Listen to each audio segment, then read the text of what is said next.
अस्सलामुअलैकुम वरहमतुल्लाहि वबरकातुहू। मैं आपका दोस्त फ़रियाद अहमद और आप देख रहे हैं फ़रियाद ऑफिशियल। अगर आप नए हैं तो हमारे चैनल को ज़रूर सब्सक्राइब करें। जैसा कि आप सबको पता होगा कि मैं एक शो लेकर आता हूँ KBJ कौन बनेगा जन्नती, और उसका मैं विनर एपिसोड बनाने वाला हूँ। तो आपको मैं उनसे मिलाऊँगा और उनसे मैं पूछूँगा कि वो कैसे उन्होंने इतनी जल्दी जवाब दिए।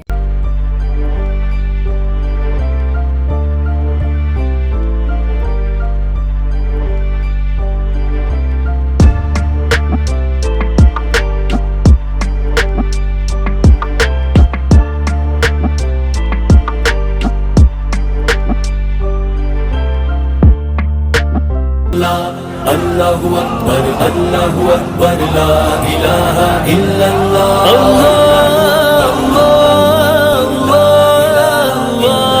अल्लाह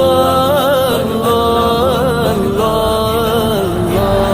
इस जान शरीयत का कानून इस देश में आने वाला है। अब जो इंसाफ का परचम अब हर जगह लहराने वाला है। इस जान शरीयत का कानून इस देश में आने वाला है। अब जो इंसाफ का परचम अब हर जगह लहराने वाला है। इस शब में तवालत है गरचे लेकिन आखिर कट जाएगी अब नूरे सुबह। जैसा कि मैंने बताया था कि मैं आपको बहुत जल्द अपने KBJ विनर एपिसोड 5 के जो विनर बने उनसे मिलाने वाला हूं। तो प्लीज़ वेलकम एजाज़ अहमद सिद्दीकी।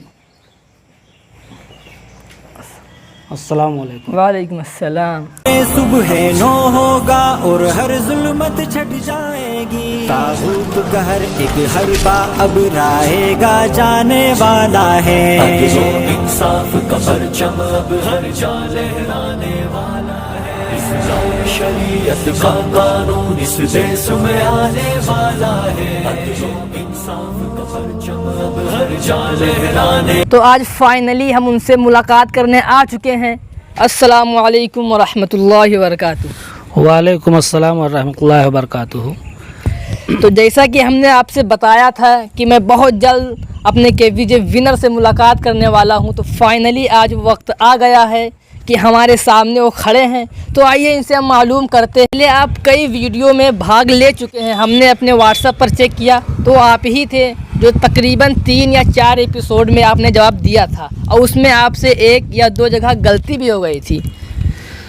नहीं, असल में जो एपिसोड 4 में जो आपके जो जवाब हमने दिए हैं तो उसमें जो है अपनी अपनी सोच और मानसिकता के हिसाब से हमारा जो है मतलब एक सवाल गलत हो गया।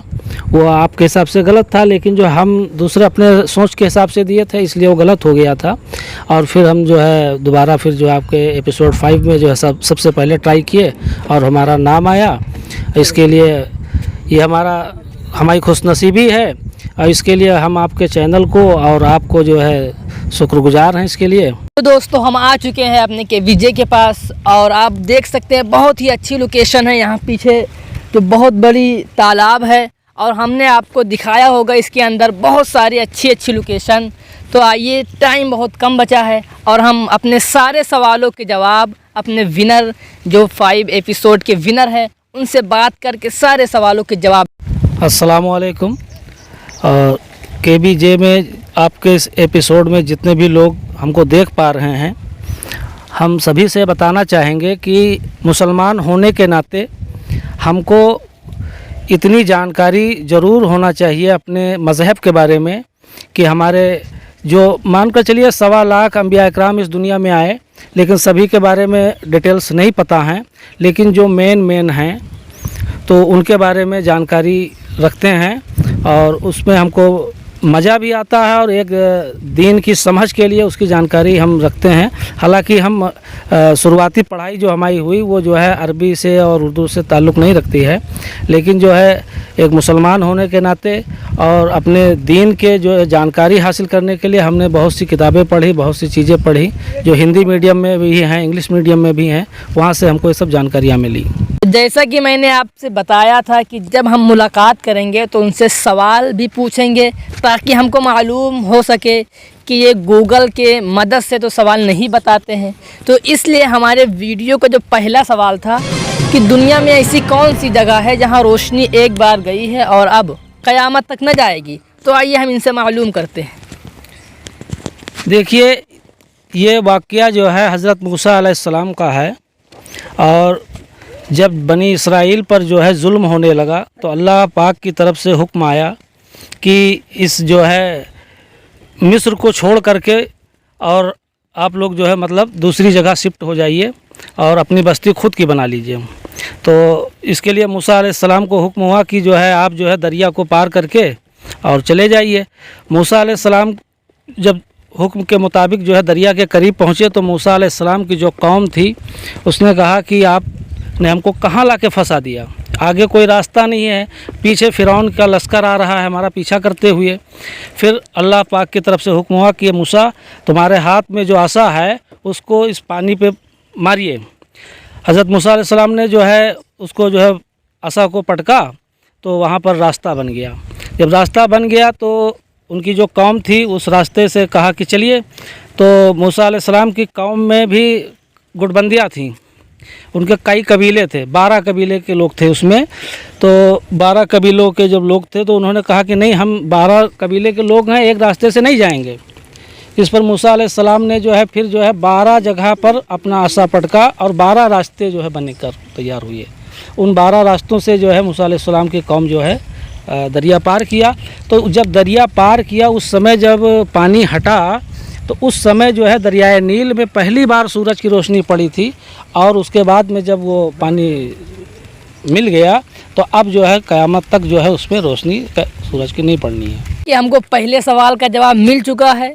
ये जवाब बिल्कुल दुरुस्त है, जैसा कि मैंने तफसीर से पिछली वीडियो में बता दिया था और सेम बल्कि उससे से बेहतर भी इन्होंने बताया है। तो आइए अब हम अपना दूसरा सवाल पूछते हैं।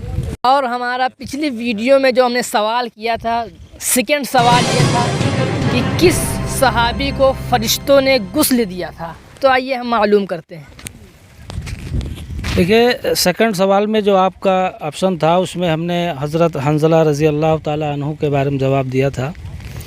हज़रत हंज़ला रज़ी अल्लाह ताला अन्हु ऐसे जो है सहाबी थे जो मतलब उनका जो है शादी हुई थी, उनकी शादी हुई थी और जंगे ओहद की लड़ाई चल रही थी। जंगे ओहद की लड़ाई चल रही थी, उनकी शादी पहली रात थी, शायद शादी जो है पहली रात थी। और वो जो है हुजूर सल्लल्लाहु अलैहि वसल्लम से मतलब जो है उससे पहले जो है इजाज़त ले चुके थे कि मतलब कि हमारी पहली शादी की रात है और हमको इजाज़त दिया जाए कि मतलब जो है हम यहीं रहें। तो इसके लिए उनको इजाज़त मिल गई।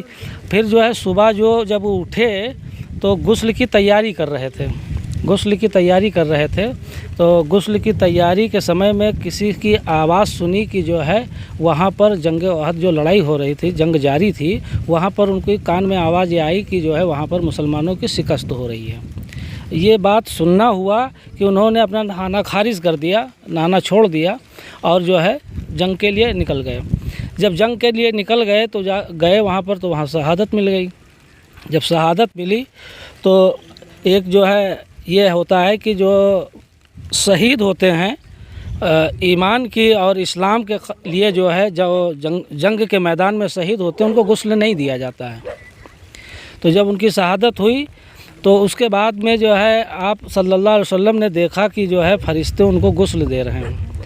ये बात उन्होंने अन्य सहाबियों से जो है बताया कि जो है मैं देख रहा हूँ कि हज़रत हंज़ला रज़ी अल्लाह ताला उनको गुस्ल फरिश्ते दे रहे हैं। इस पर जो है एक सहाबी उठे और उन्होंने जो है उनके जो है कफन जो चादर था जो है सर से हटाया तो देखा कि उनके बालों से जो है पानी टपक रहा है। यही तो आप तो देख ही रहे हैं कि हमारे सारे सवालों के जवाब बहुत ही बेहतरीन अंदाज में दे रहे हैं। तो अब हमारा जो सवाल तीसरा सवाल था कि कुरान मजीद में किन सहाबी का नाम आया है। तो आइए हम मालूम करते हैं। वो सहाबी रसूल हज़रत ज़ैद रज़ी अल्लाह ताला अन्हु हैं। हज़रत ज़ैद रज़ी अल्लाह ताला अन्हु के बारे में ये है कि वो ग़ुलाम थे, उनके वालिद का नाम हारिस था और हारिस जो है एक जो है ईसाई था। तो ये ग़ुलाम थे तो ये कई जगह से बिकते मतलब इनसे उनका ट्रांसफ़र हुआ, उनको ट्रांसफ़र हुआ, करते करते जो है अम्मा जो है वो खतीजा रज़ी अल्लाह ताला अन्हु ने जो है इनको ख़रीद करके आप सल्लल्लाहु अलैहि वसल्लम की खिदमत में इनको पेश किया, तो ये वहीं पर रहने लगे।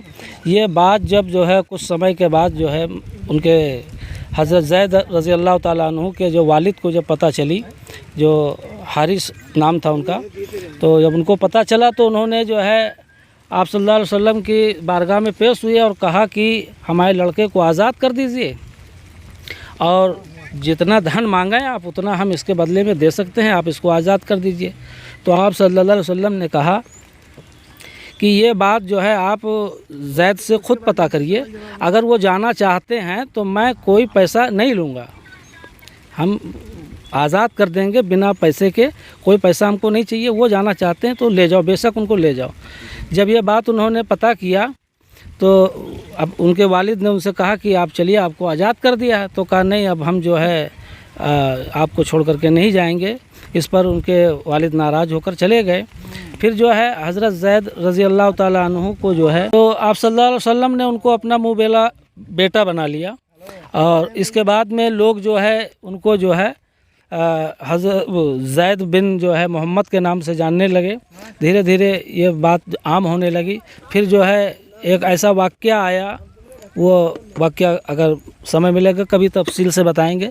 तो एक ऐसा वाक़या आया जिस मौके पर जो है अल्लाह पाक ने जो है एक आयत नाजिल की और उसमें ये बताया कि मतलब जो है मुँह बेला बेटा जो होता है उसके वालिद का नाम जो है वही रहेगा जिसका मतलब लड़का है, उसमें जो है मतलब बदल नहीं होगा।